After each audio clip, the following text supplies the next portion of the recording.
Hey guys, how's it going? It's me. It's been over a week since I last did a video, and I got a few things to talk about. First of all, last week I actually lost 2 pounds, and this week I gained a pound back. So technically I lost a pound. But anyway, I wanted to talk a little bit about the reason why I didn't do a video last week. Basically, last Saturday was Game Grumps Live, or the Saturday, not this Saturday, but the Saturday before, was Game Grumps Live. And I was really excited about it. I was really hoping this would be my chance to either meet Danny, get pulled up on stage, and at least get to interact with him and see what it would be like to actually talk to him in person. Well, unfortunately, none of that happened.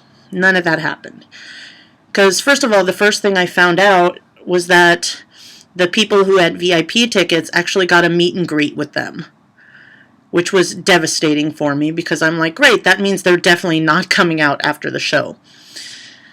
So, after I came to that realization, I was pretty bummed out, and I was just like, well, I don't want to give up hope just yet. Maybe I'll get picked to go on stage to play the game, and, just act stupid, whatever. But unfortunately, the guy who was picking people to go up on stage, he only picked the young, cute girls. It was blatantly clear. He was only picking young, cute girls. And the only exception was the 7-year-old that Danny picked out specifically because she was in the VIP section with her dad. And it was just a really big disappointment. They even had a Q&A at the end, and I was desperately trying to be able to ask him about why the skit videos were privated. And, again, the guy would not pick me. He would not pick me to save my life. The other thing that happened is I thought I was sitting on an aisle. Well, turns out there was like a huge gap of space between me and the end of the aisle. So I was like literally halfway in the row. So I really wasn't on the aisle, which really kind of sucked, So basically after dealing with that, I was so bummed out. I was so straight up bummed out. The show itself was good. It was funny. It was good to see them in person because I was close enough to where I could really see them. I didn't take very many pictures because I was too focused on what was going on and whatnot. But it was a good show. I'm glad I went to it.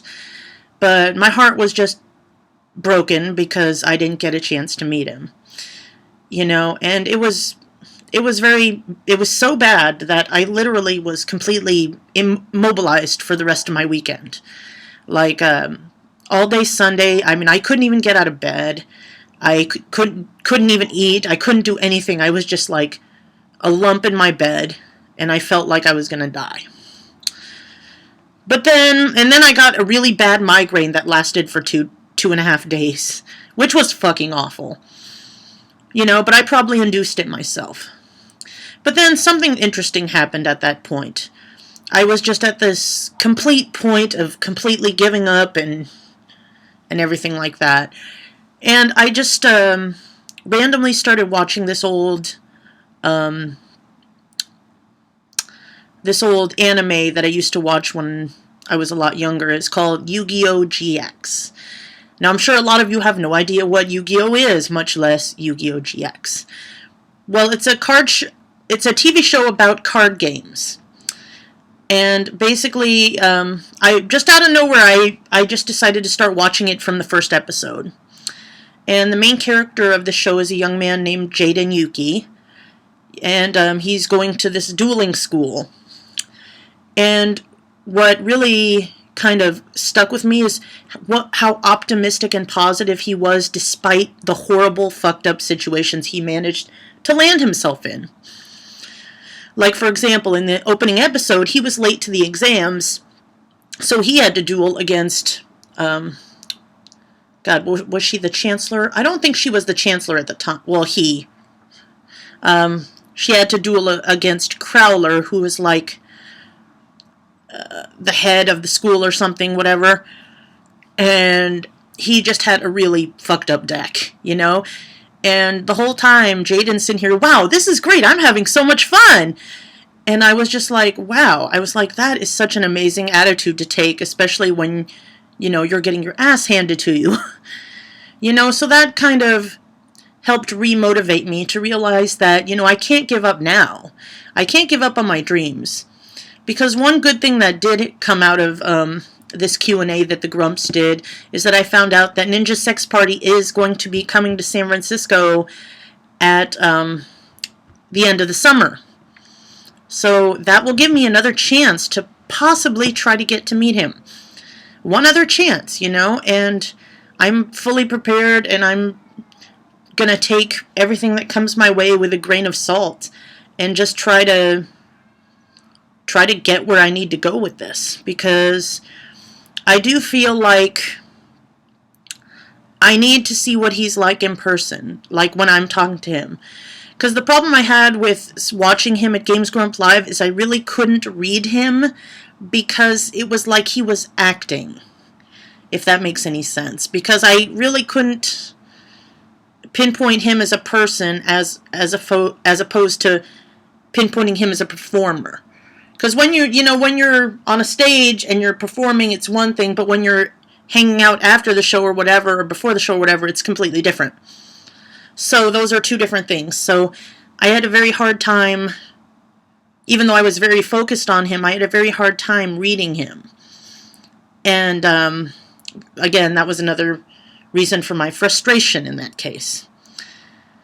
But as I said, I eventually, you know, came around, dusted myself off, you know, and thought, well, you know, things can't possibly get any worse. Well, things did get worse, because I ended up getting a red light ticket, and those usually run about $500. That's fun.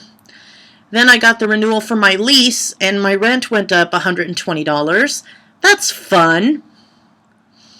And I still owe the IRS $240. Tons of fun. So now I've got to find a way to pay all these debts.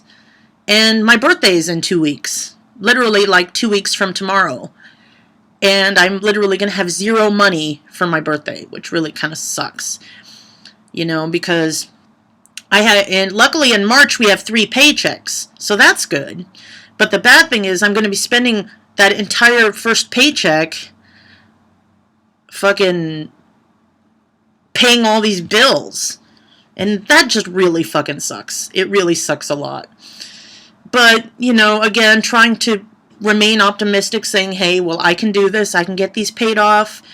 And life will go on as usual. You know, even if it means trying to get another job or conserving, you know, my bills, you know, reducing my food intake, which would probably be a good thing anyway, because I'd probably lose more weight that way if I'm eating less. You know, but I know I'm going to be okay. I know everything's going to work out. And I do fully believe with all my heart that one way or another, I do feel like I will meet Danny someday. I will meet him someday. I can just sense it. You know, even whether it's going to be at one of these shows or some kind of random encounter, like when I met Aaron at the airport. You know, random. You know, it's like the Wheel of Fortune card. Because I think I told you guys before that I read tarot cards. So these are my tarot cards here. And it's interesting because my main... There are some specific cards that always seem to show up in my spreads.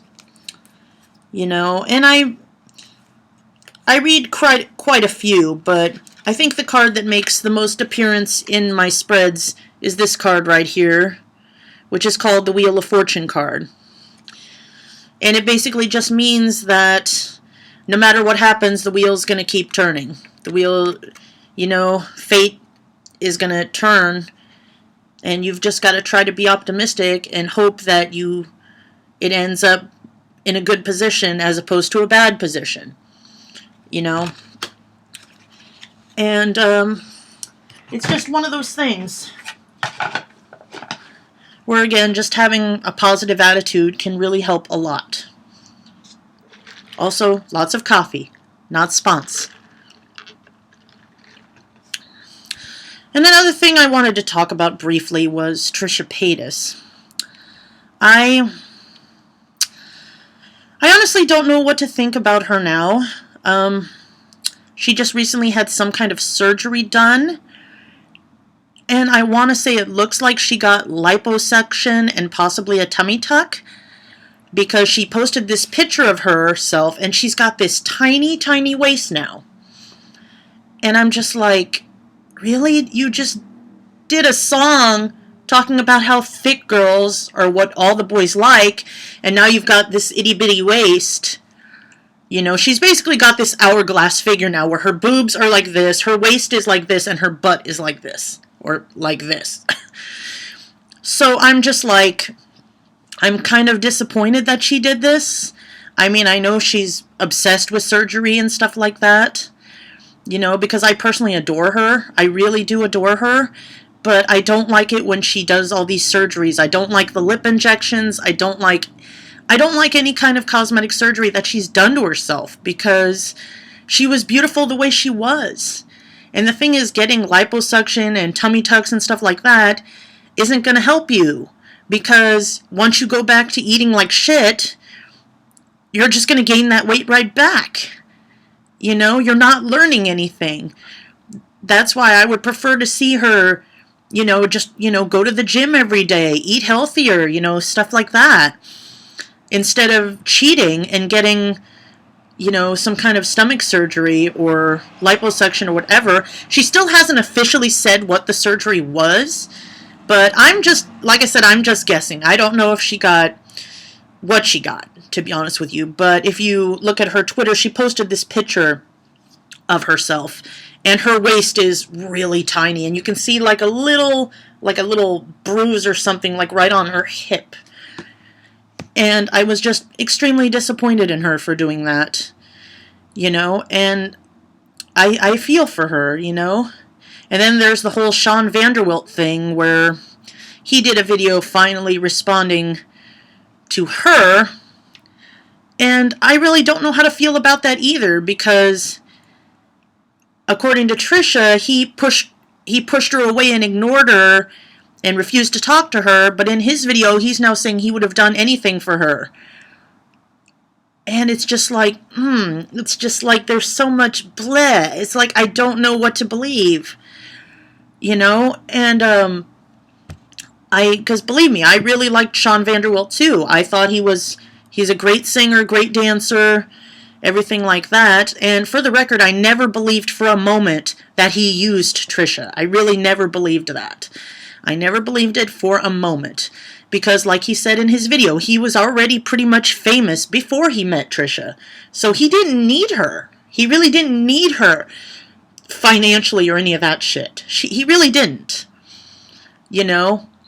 But much like Trisha, I know how it feels like to be a broken woman. You know, when every single relationship you've ever had has been failure. Every single fucking relationship. Failure. You know, I can fully relate to that.